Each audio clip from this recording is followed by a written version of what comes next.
Hello friends, welcome to my channel. Friends, మనకి recounting and రీవెరిఫికేషన్లో apply చేస్తే marks పెరుగుతాయా లేదంటే తగ్గే అవకాశం ఉందా, అలాగే మనకి ఇంటికి పేపర్స్ ఏమైనా వస్తాయా, ఈ రెండింటిలో ఏది మనం అప్లై చేయడం మంచిది?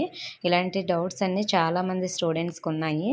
మరి మనకి ఇంటర్మీడియట్ స్టూడెంట్స్ అయినా, మరి 10th క్లాస్ స్టూడెంట్స్ అయినా, అది ఏపీ వాళ్ళైనా టీఎస్ వాళ్ళైనా వీళ్ళకైతే ఈ డౌట్స్ ఉన్నాయి.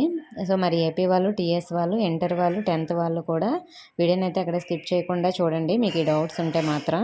ఫ్రెండ్స్, మనకి రీకౌంటింగ్ అండ్ రీవెరిఫికేషన్లో ఏది బెస్ట్ అంటే మనకి రీవెరిఫికేషనే బెస్ట్ అండి.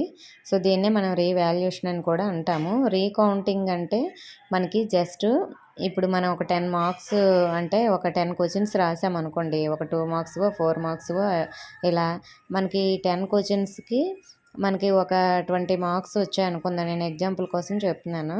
సో మరి మళ్ళీ మీరు రీకౌంటింగ్ పెట్టడం వల్ల వాళ్ళు ఏం చేస్తారంటే ఆ 10 క్వశ్చన్స్కి ఆల్రెడీ వేశారు కదా, క్వశ్చన్ పక్కనే రైట్ కొట్టి 2 మార్క్స్, క్వశ్చన్ పక్కనే రైట్ కొట్టి 3 మార్క్స్ ఇలా వేస్తారు కదా. జస్ట్ వేసిన మార్క్స్ 2, 3 ఇలా 4 లేదంటే 2 మార్క్స్ ఇలా అన్నీ కలిపి మళ్ళీ ఒకసారి కౌంట్ చేసి మీకు పెరిగితే పెరిగాయని, లేదంటే ఆల్రెడీ ఉన్న మార్క్స్ మీరు సేమ్ ఉన్నాయని వాళ్ళైతే కౌంట్ చేసి మళ్ళీ మీ రిజల్ట్స్ మీకు ఇచ్చేస్తారు.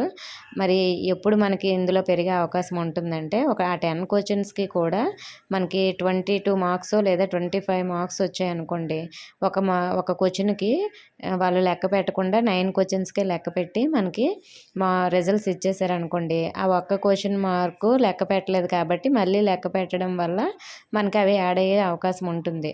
మ్యాక్సిమం చాలా తక్కువ ఆ విధంగా రీకౌంటింగ్లో పెరగడం, ఎందుకంటే అన్ని లెక్క పెడతారు, ఎక్కడో పొరపాటున మిస్ అయిన వాళ్ళకే పెరిగే అవకాశం ఉంటుంది.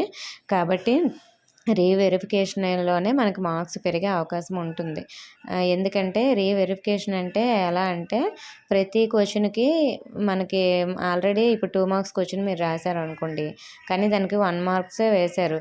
ఇంకా 1 మార్క్ ఒకవేళ వచ్చే అవకాశం ఉంటే క్వశ్చన్ మళ్ళీ ఒకసారి మీరు రాసిన ఆన్సర్ వాళ్ళు చూస్తారు, అది చదివి 2 మార్క్స్ క్వశ్చన్ కరెక్ట్గా ఉంటే ఆల్రెడీ 1 వేశారు కదా, 2 వేసేస్తారు. ఒకవేళ 4 మార్క్స్ క్వశ్చన్ 3 ఆల్రెడీ వేశారు అనుకోండి, లేదా అన్నీ కరెక్ట్గా ఉన్నాయనుకోండి, ఒకవేళ మళ్ళీ వాళ్ళు చూసి ఆ 4 మార్క్స్ వేస్తే వేయచ్చు, లేదంటే లేదు ఏదో చిన్న మిస్టేక్ ఉందనే కారణంతో ముందు వేయకపోతే మళ్ళీ సెకండ్ టైం కూడా వేయరన్నమాట. సో మనకి వెరిఫికేషన్లో మనకి ఈ విధంగా అయితే ప్రతి క్వశ్చన్ మళ్ళీ వాళ్ళు చెక్ చేసి మళ్ళీ మన క్వశ్చన్ని మళ్ళీ అంటే మన పేపర్ని కరెక్షన్ చేస్తారనమాట. ఇంతకుముందు మనకి ఫస్ట్ టైం ఎలా కరెక్షన్ చేశారో ఆ విధంగా చేస్తారు. అందువలన మనకి ఏమైనా మార్క్స్ కొంచెమైనా యాడ్ అయ్యే అవకాశం ఉంటుంది. ఈ రెండిట్లో మనకి ఏది బెస్ట్ అంటే రీవెరిఫికేషనే బెస్ట్ అన్నమాట. మరి మనకి పేపర్స్ ఇంటికి ఏమైనా వస్తాయా అంటే మనకి రీకౌంటింగ్లో అయితే ఏమీ రావండి. జస్ట్ మనకి పెరిగితే పెరిగాయని లేదా తగ్గితే తగ్గాయి అనేది జస్ట్ మనకి మార్క్స్ మాత్రమే పంపిస్తారు. ఒకవేళ రీవెరిఫికేషన్ మీరు పెట్టారనుకోండి, అప్లై చేసిన వాళ్ళకి మాత్రం మీరు ఏ క్వశ్చన్ పేపర్ అయితే మొన్న ఎగ్జామ్స్ రాసేటప్పుడు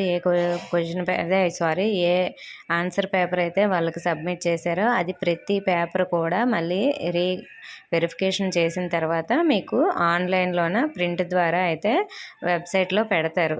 అది మీరు మీ స్కూల్లోన అయినా చూసుకోవచ్చు. ఒకవేళ మనకి డైరెక్ట్గా స్టూడెంట్స్ చూసుకోవడానికి అఫీషియల్ వెబ్సైట్లో ఇచ్చినా మీరు డైరెక్ట్గా అయితే డౌన్లోడ్ చేసుకొని మీరు ప్రింట్ తీసుకోవచ్చు, లేదంటే వాట్సాప్ ద్వారా సెండ్ చేసుకొని అయినా కూడా చూసుకోవచ్చు. మనకి ఈ విధంగా అయితే వాళ్ళు మన ప్రతి క్వశ్చన్కి ఆన్సర్ని ప్రతిది కూడా మనం చూసుకునే అవకాశం ఉంటుంది. ఆన్లైన్లో మన పేపర్ పూర్తిగా అయితే వచ్చేస్తుంది. మనం రాసిన ప్రతిది కూడా వాళ్ళు ఎలా మార్క్స్ వేశారు అన్నీ కూడా చూసుకోవచ్చు. మనం ఎలా రాసాము, ఏది మిస్టేక్ రాసాము, ఎక్కడ పోయాయి మార్క్స్ అన్నీ కూడా మనం పాయింట్ వైజ్గా ప్రతి ఒక్కటి చూసుకునే అవకాశం ఉంటుంది.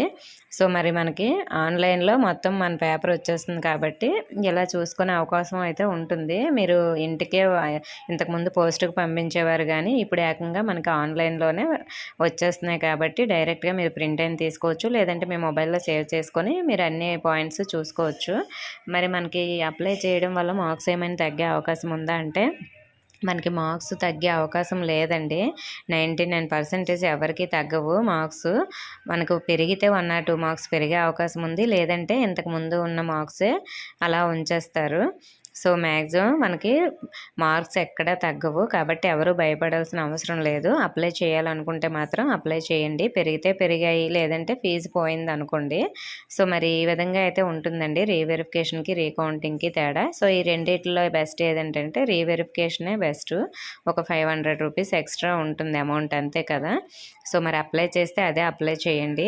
ఇంకా లేదు రీకౌంటింగ్ చేస్తాము అనే డౌట్గా ఉంది మాకు, కరెక్ట్గా వాళ్ళ క్వశ్చన్స్కి ఆన్సర్స్ లెక్క పెట్టారు లేదా అనుకుంటే మాత్రం అది మీరు పెట్టాలనుకుంటే అది మీ ఇష్టం. సో మరి మీకున్న డౌట్స్ క్లియర్ అయ్యాయని అనుకుంటున్నాను. ఇంకా ఏమైనా రీవెరిఫికేషన్ రీకౌంటింగ్ డౌట్స్ ఉంటే కామెంట్ చేయండి. ఇన్ఫర్మేషన్ ఇస్తే వీడియోని తప్పకుండా లైక్ చేసి మీ ఫ్రెండ్స్కి కూడా షేర్ చేయండి. మన ఛానల్ కొత్తగా చూస్తున్న వారు సబ్స్క్రైబ్ చేసుకోండి. Thank for watching.